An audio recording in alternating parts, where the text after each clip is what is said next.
रामेश्वर डूडी राजस्थान के बीकानेर संसदीय निर्वाचन क्षेत्र से 13वीं लोकसभा के सदस्य थे तथा वे खाद्य नागरिक आपूर्ति और सार्वजनिक वितरण समिति के सदस्य रहे। वे राजस्थान विधानसभा के सदस्य भी रहे और उन्होंने विधानसभा में नेता प्रतिपक्ष के रूप में अपनी सेवाएं दी। श्री रामेश्वर डूडी का निधन 62 वर्ष की आयु में दिनांक 4 अक्टूबर 2025 को बीकानेर में हुआ। श्री श्याम सुंदर लाल 6ठी लोकसभा के सदस्य थे। राजस्थान के तत्कालीन बयाना संसदीय क्षेत्र का प्रतिनिधित्व करते थे। श्री श्याम सुंदर लाल का 28 नवंबर 2025 को दिल्ली में 89 वर्ष की आयु में निधन हुआ। ये सभा अपने पूर्व सहयोगियों के निधन पर गहरा शोक व्यक्त करती है। शोक संतप्त परिवारों के प्रति अपनी संवेदना व्यक्त करती है। अब सभा दिवंगत आत्माओं के लिए मौन रहेगी।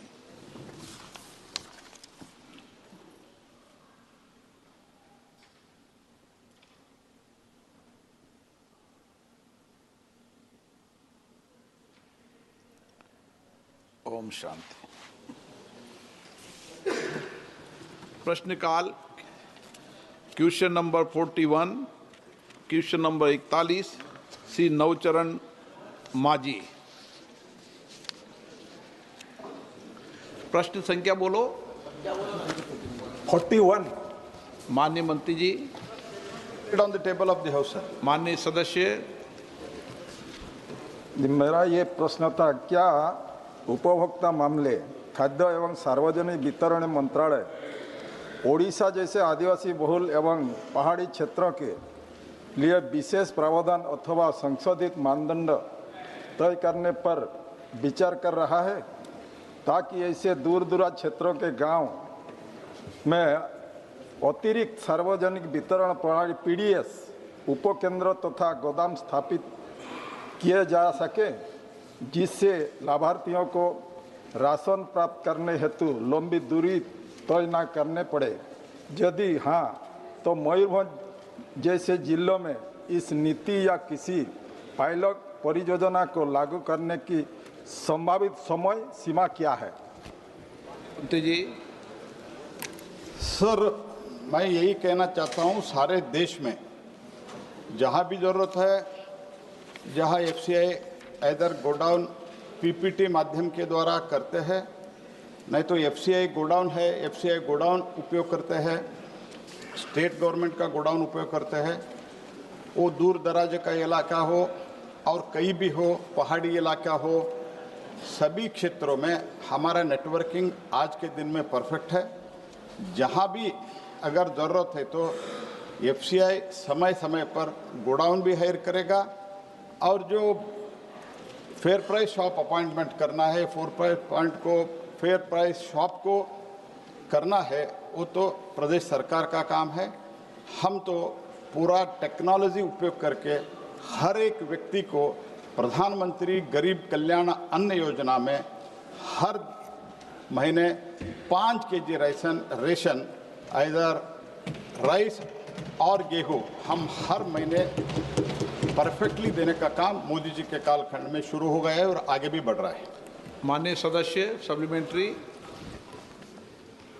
खाद्य एवं सार्वजनिक वितरण मंत्री यह बताएंगे कि सरकार यह सुनिश्चित करने के लिए तत्काल क्या कदम उठाएगी कि मेरे संसदीय क्षेत्र की सभी पात्र जनजातीय परिवारों, जिनमें से अनेकों को बीपीएल सूचियों तथा अंत्योदय अन्न योजना AAY से गलत तरीके से बाहर रखा गया है, सही पहचान के जाए और उन्हें बीपीएल राशन कार्ड जारी किए जाएं तथा अंत्योदय अन्न योजना के अंतर्गत शामिल किया जाए। बी, औपचारिक रूप से बीपीएल AAY सूची में शामिल किए जाने तक ऐसे परिवारों को सब्सिडी वाले खाद्यान्नों की निर्बाध आपूर्ति के लिए क्या अंतरिम व्यवस्था की जाएगी और इन उपायों को सदस्य जब तारांकित प्रश्न होता है स्टार क्वेश्चन होता है तब संक्षिप्त में प्रश्न पूछते हैं, 1 2 3 4 नहीं। धन्यवाद। माननीय मंत्री जी। सर, जो बेनिफिशियरी को डिसाइड करना है, बेनिफिशियरी को अंत्योदय अन्न योजना में हो, वो टारगेटेड पब्लिक डिस्ट्रीब्यूशन में हो, वो जो 5 kg देते हैं, अंत्योदय अन्न योजना में हम हर व्यक्ति को 7 kg देते हैं। उसमें जो कार्ड वितरण करना है, किसको कार्ड देना है, उसका काम राज्य सरकार करते हैं, लेकिन समय समय पर टेक्नोलॉजी के आधार पर जो इनएलिजिबल क्राइटेरिया जो है, एलिजिबल क्राइटेरिया वो स्टेट गवर्नमेंट डिसाइड करते हैं।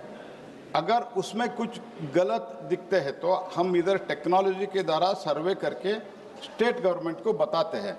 अल्टीमेटली वेरिफिकेशन करके किसको देना, किसको नहीं देना, किसको बीपीएल देना, किसको नहीं देना, स्टेट गवर्नमेंट करते हैं। सर, इनका जो कंसर्न है वो कंसर्न मुझे वो लिखित में देता है तो मैं उनको उत्तर सेपरेटली दे देता हूँ।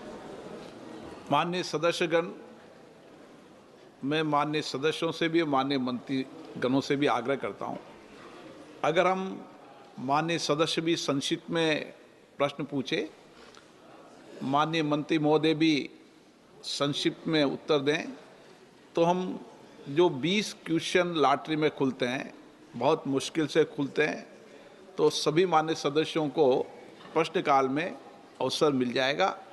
ऐसा आप सब मिलकर प्रयास करें, मेरा आग्रह है। श्रीमती रूप कुमारी चौधरी।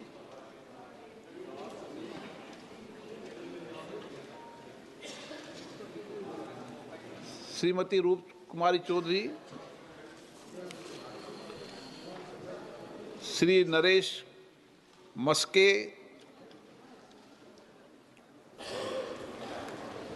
सर, हमारी सरकार हर साल नेशनल फूड सिक्योरिटी एक्ट पर लगभग 2 लाख करोड़ रुपए खर्च करती है।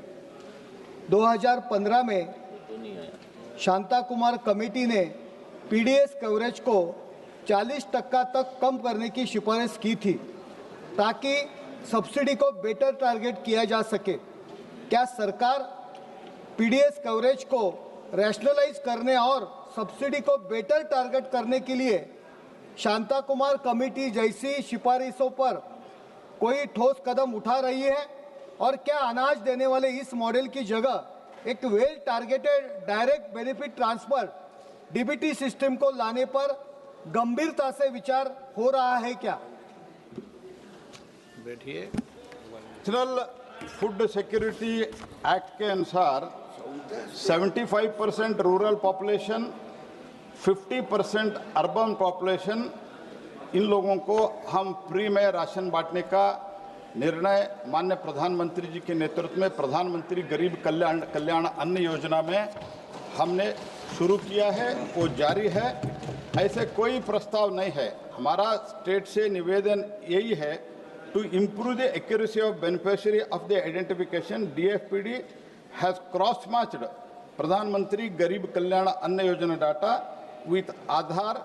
उसमें जो मर जाते हैं, मीन्स डेथ होता है, CBDT, income tax, motor vehicle ownership, GSTN, MCA, ऐसे जो भी विषय है वो सब हम मैच करके स्टेट गवर्नमेंट को भेजते हैं। उसके एलिजिबिलिटी के क्राइटेरिया स्टेट डिसाइड करते हैं, उसके आधार पर वो डिसाइड करते हैं। हम 75% और 50% पे कोई भी चेंज आज के दिन में नहीं कर रहे हैं। श्री सप्तगिरी उल्का।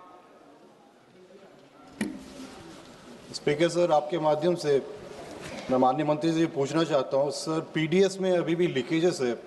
When we talk about aspirational districts, 112 aspirational district में Raigarh and Koraput, there are 2 districts in my particular Lok Sabha which are both aspirational, and what we have seen is that because of the leakages and the beneficiaries not getting the due चावल जो नहीं मिलता है, तो 8 tribal people ऐसे थे कंधमाल में जो मैंगो कर्नल खा के वो बीमार हो गए थे, 2 की मौत हो गई थी।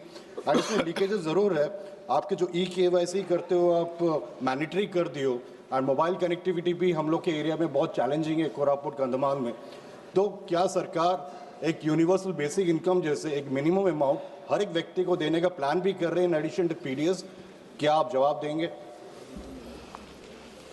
नहीं, भारत सरकार का जो नेशनल फूड सिक्योरिटी एक्ट के तहत हमको फूड सिक्योरिटी देना है, वो फूड सिक्योरिटी हम रेगुलरली दे रहे हैं। और 2020 में कोविड के समय से लेके 2000 लगभग तो 2029 तक प्रधानमंत्री गरीब कल्याण अन्न योजना के तहत हम सबको अनाज बांट रहे हैं। जहां भी लीकेज हो रहा है अप टू डेसिग्नेटेड गोडाउन, ये जिम्मेदारी भारत सरकार के होते हैं।